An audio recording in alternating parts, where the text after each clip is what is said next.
गुंडाविरोधी पथक ॲक्शन मोडवर. गावठी कट्ट्यासह 2 जण ताब्यात. नाशिक रोडला गुन्हा दाखल.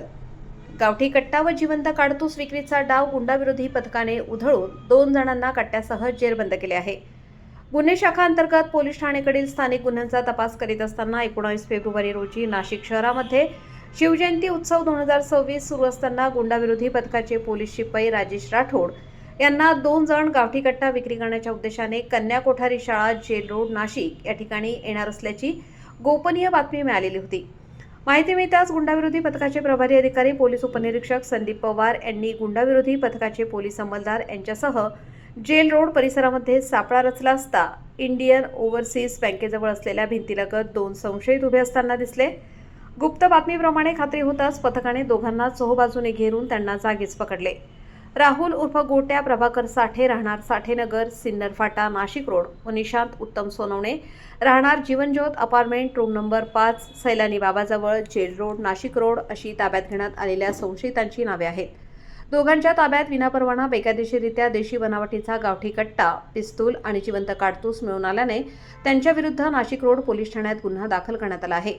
सदरची उल्लेखनीय कामगिरी पोलीस आयुक्त संदीप कर्णिक, पोलीस उपायुक्त किरणकुमार चव्हाण व सहाय्यक पोलीस आयुक्त संदीप मिटके यांच्या मार्गदर्शनाखाली गुंडाविरोधी पथकाचे प्रभारी अधिकारी पोलीस उपनिरीक्षक संदीप पवार, विजयकुमार सूर्यवंशी, प्रदीप ठाकरे, सुनील आडके, अविनाश देवरे, अक्षय गांगुर्डे, राजेश राठोड, कल्पेश जाधव, दयानंद सोनवणे, घनश्याम महाले आदींनी यशस्वीरित्या केलेली आहे.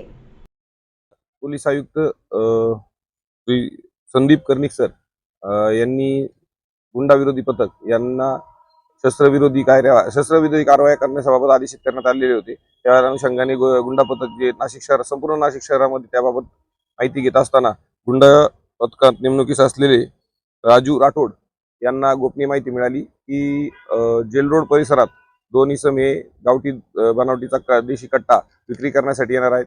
त्याबाबत त्यांनी आम्हाला अवगत केले. आम्ही व संपूर्ण गुंडा पथक टीम असे काल रात्री साधारण 12:30 वाजेच्या दरम्यान सदर ठिकाणी सापळा लावून 2 इसम ताब्यात घेतले. त्यापैकी राहुल उर्फ गोट्या प्रभाकर साठे व निशिकांत उत्तम सोनवणे हे 2 इसम मिळून आले. त्यांच्याकडे केलेल्या चौकशीत त्यांनी त्यांच्या अंगझडतीमध्ये एक देशी बनावटीचा गावठी कट्टा व एक जिवंत काडतूस मिळून आले.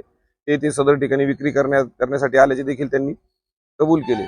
त्यामुळे त्यांच्यावर भारतीय शस्त्र अधिनियम अन्वये कारवाई करून नाशिक रोड पोलीस ठाण्याचे ते गुन्हा दाखल करण्यात आलेला आहे. सदरची कारवाई ही माननीय पोलीस आयुक्त संदीप कर्णिक सर तसेच माननीय पोलीस उपायुक्त किरणकुमार चव्हाण सर तसेच सहाय्यक पोलीस आयुक्त श्री संदीप मिटके सर यांच्या मार्गदर्शनाखाली गुंडाविरोधी पथकाने केलेली आहे.